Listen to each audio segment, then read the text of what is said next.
एक तो hydraulic pressure का प्रिंसिपल और दूसरा हाइड्रोलिक प्रेशर वाले पंप को जब किसी जेसीबी या फिर इस तरीके से सेट कर दिया जाता है तो वह किस तरीके से थोड़े से प्रेशर से इतना ज्यादा हाई प्रेशर बनाता है। हाइड्रोलिक प्रेशर में काम करता है पास्कल्स लॉ। यह लॉ हमें यह बताता है कि यदि हमारे पास में कोई ऐसा लिक्विड है जिसको कंप्रेस नहीं किया जा सकता, उस पर हम प्रेशर डालते हैं तो वह सभी डायरेक्शन में इक्वल प्रेशर लगाता है। चलो थोड़ा इसको और आसान करते हैं। इस तरीके के दो सिलेंडर हम लेते हैं, इधर वाला सिलेंडर छोटा है और इधर वाला बड़ा है। इन दोनों सिलेंडर में हम ऑयल भर देते हैं जिसको हम कंप्रेस नहीं कर सकते, और दोनों सिलेंडर में यहाँ पर पिस्टन लगे हुए हैं। जैसे हमारे घर में जो गैस सिलेंडर यूज होता है उसमें गैस को कंप्रेस करके भरा जाता है, लेकिन जो हमारा पानी है उसको यदि हम उसी सिलेंडर में भरेंगे तो हम उसको कंप्रेस नहीं कर सकते, बिल्कुल थोड़ा बहुत जो ना के बराबर होता है। तो कुछ इसी टाइप का लिक्विड ऑयल हम इन दोनों सिलेंडर में काम में लेते हैं। अब पास्कल लॉ कहता है कि यदि हम इस छोटे वाले पिस्टन पर प्रेशर लगाएंगे तो इसके अंदर जो हमने ऑयल भरा है वह उतना ही प्रेशर इधर बड़े वाले पिस्टन पर लगाएगा। कहने का मतलब इस ऑयल पर जितना प्रेशर आया उसने इस पूरे के पूरे प्रेशर को इधर ट्रांसफर कर दिया।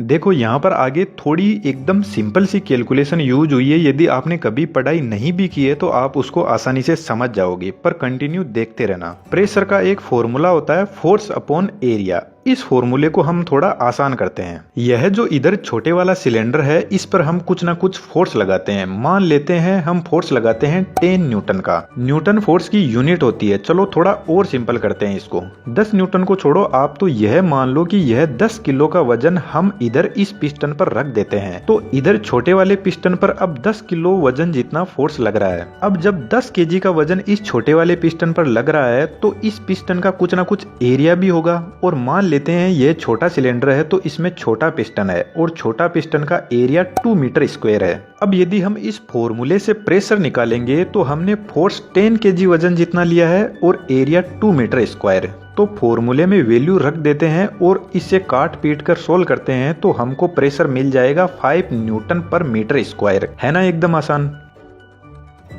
चलो अब बड़े वाले सिलेंडर पर आते हैं। हमारे पास में प्रेशर आया 5 न्यूटन पर मीटर स्क्वायर। अब पास्कल लॉ तो यही कहता है कि यही 5 न्यूटन पर मीटर स्क्वायर का प्रेशर बड़े वाले सिलेंडर पर भी लगेगा। तो इसी फॉर्मूले में प्रेशर को रख लेते हैं 5 न्यूटन पर मीटर स्क्वायर। और अब यदि सिलेंडर बड़ा है तो इसका एरिया भी बड़ा होगा, और मान लेते हैं इसका एरिया है 10 मीटर स्क्वायर। अब इस फॉर्मूले के हिसाब से आप मुझे यह बताओ कि यहाँ पर मैं कितना वेट रखूं ताकि मेरा प्रेशर 5 न्यूटन पर मीटर स्क्वायर आ जाए। तो एकदम सिंपल सी बात है, 50 रखूंगा तो 50 डिवाइडेड बाई 10 और मेरे को प्रेशर मिल जाएगा सेम टू सेम वही 5 न्यूटन पर मीटर स्क्वायर। तो फिर यह तो गजब हो गया। मैंने तो इधर सिर्फ फोर्स लगाया था 10 केजी का और इस बड़े वाले सिलेंडर में मुझे फोर्स मिल रहा है 50 केजी उठाने का। यानी मेरे हाइड्रोलिक प्रेशर ने 10 किलो वजन से 50 किलो वजन उठा लिया। मैंने सिर्फ क्या किया, सिर्फ एरिया को बढ़ाया और मेरे हाइड्रोलिक प्रेशर की वजन उठाने की कैपेसिटी बढ़ गई। अब इस चीज की कोई भी लिमिट नहीं है। आप इस बड़े वाले सिलेंडर को कितना भी बड़ा कर सकते हो और जितना हम एरिया बढ़ाते जाएंगे उतना ही हमारे हाइड्रोलिक प्रेशर की वजन उठाने की कैपेसिटी बढ़ती जाएगी। लेकिन जितनी हमारे पास में हाइड्रोलिक प्रेशर को सेट करने की जगह है उसी के हिसाब से बड़े वाले सिलेंडर के एरिया को बढ़ाया जाता है। यहाँ पर एक ध्यान देने वाली बात है कि जब छोटे वाले सिलेंडर में पिस्टन काफी नीचे तक आ जाता है तब बड़ा वाला सिलेंडर थोड़ा सा हिलता है, क्योंकि बड़े वाले सिलेंडर का एरिया बड़ा है और छोटे वाले सिलेंडर का एरिया कम है।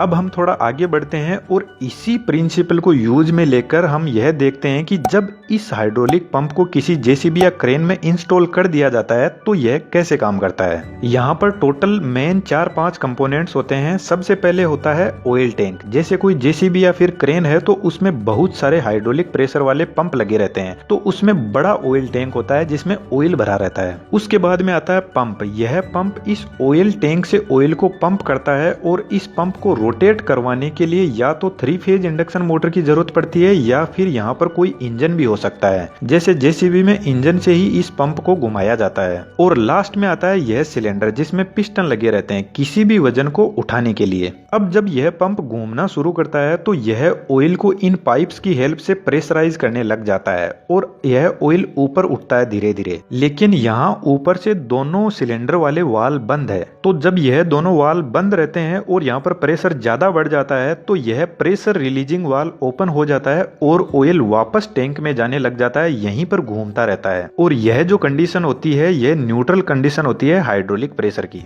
लेकिन जैसे ही मैं इस लीवर को घुमाता हूं तो लीवर अप हो जाता है और मेरा ए वाल्व और बी दोनों अब ओपन हो जाते हैं और नीचे की तरफ यह जो PRV वाल्व है यह बंद हो जाता है। तो यहाँ पर पंप घूम रहा है और अब यह ऑयल ऊपर जाने लग जाएगा और वाल्व ए से ऑयल जाता है धीरे धीरे सिलेंडर के अंदर और सिलेंडर में जो पिस्टन है उन पर फोर्स लगाता है और इस पिस्टन पर यदि कोई भी वजन है तो उसको धीरे धीरे यह उठाने लग जाता है। अब जब ऑयल प्रेशर से आता है तो वह जो पंप के अंदर ऑयल है उस पर भी प्रेशर लगता है और ऑयल वापस इधर से बाहर निकलता है इस सिलेंडर से और इस वाल्व बी से होते हुए घूमते घूमते टैंक में वापस चला जाता है। तो इस तरीके से सिलेंडर वाले पिस्टन पर यदि कोई भी फोर्स या वेट रखा हुआ है तो उसको वह उठा लेगा। अब इसके आगे कंडीशन आती है जब हम लीवर को वापस डाउन करते हैं। तो इस केस में वाल्व बी से ऑयल जाता है सिलेंडर के अंदर और पिस्टन के ऊपर फोर्स लगाता है और पिस्टन को वापस डाउन लेकर आता है और इधर नीचे वाले पॉइंट से सिलेंडर से वापस ऑयल बाहर निकलता है और वाल्व ए के पास में आता है और इधर से घूमते घूमते वापस ऑयल टैंक के अंदर ऑयल चला जाता है और हमारा पिस्टन वापस डाउन पोजीशन में आ जाता है। तो इस तरीके से यह जो पूरा हाइड्रोलिक प्रेशर होता है यह काम करता है और इसके पीछे जो पास्कल्स लॉ है वह काम करता है।